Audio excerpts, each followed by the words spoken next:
জানো তো, বিয়ের পর এই প্রথমবার বাজারে গেলাম, তাও আবার আমার শাশুড়ি মায়ের সঙ্গে।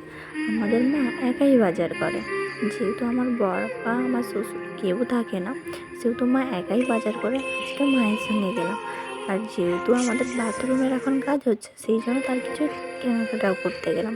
প্রায় সবই হয়ে গেছে, অল্প।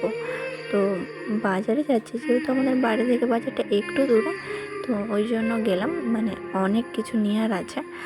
তো ওই জন্য আমরা টোটো বুক করে গেছিলাম। তো ফার্স্ট আমরা যাবো কসমেটিকের দোকানে। আমার কসমেটিকের দোকানে কিছু কিছু কেনার আছে।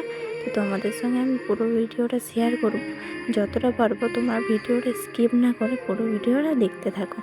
আর জানো তো, মেয়েদের জীবনে হলো কসমেটিক ছাড়া চলাই যায় না। জানো তো, সময়ের সাথে সাথে যেমন মানুষ চেঞ্জ হয়, সেরকম অভিজ্ঞতাটাও হয়। আমার সংসারের প্রতি একটু অভিজ্ঞতা হয়ে গেছে। তো এখান থেকে আমি এটা নিচ্ছিলাম, কেমন হবে না হবে আমি বারবার তাদেরকে জিজ্ঞাসা করছিলাম। কিন্তু ওই টাইম না কথা বলতে বলতে আমার ভিডিও করাই হয়নি। এই দেখো, আমাদের মালটা প্যাক হয়ে টোটোয় উঠছে, কারণ আমরা টোটো বুক করে এসেছিলাম। তো ওই টোটোতেই নিয়ে যাচ্ছে। তো আমাদের আরও কিছু বাজার আমরা করে নিয়েছিলাম, যেমন সবজি, মাছ। ওই যে বললাম আমাদের বাড়িতে কেউ থাকে না, তো সেই জন্য মা করে। তো আমি যখন এখানে এসেছি, তো মা বললো তোমার পছন্দ মতো তুমি নিয়ে নাও। আর জানো তো, বিয়ের আগে আমার মাও আমাকে এই রকম সেমই বলতো, তোর যেটা পছন্দ তুই সেটা নিয়ে আয়। আর এখানে আমার শাশুড়ি মা একই রকম বলে, তোমার যেটা ভালো লাগে, তুমি যেটা খেতে চাও তুমি সেটাই নাও। তো আমার পছন্দ মতো আমি মাছ, সবজি তো নিলাম, তারপর টোটোয় করে বাড়ি চলে গেলাম। প্রায় আমরা এখানে 1-1.5 ঘন্টার বেশি কাটিয়েছি।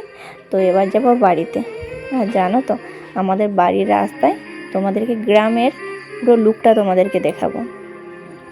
আর জানো তো, ঠিক 9টা থেকে 10টা বাজবে, ঠিক এতটাই কুয়াশা আছে, যেন মনে হচ্ছে যেন ভোর, কিন্তু একদমই নয়, 10টা প্রায় বেজে গেছে। আর এইরকমই কুয়াশা ঠান্ডার সময় থাকে।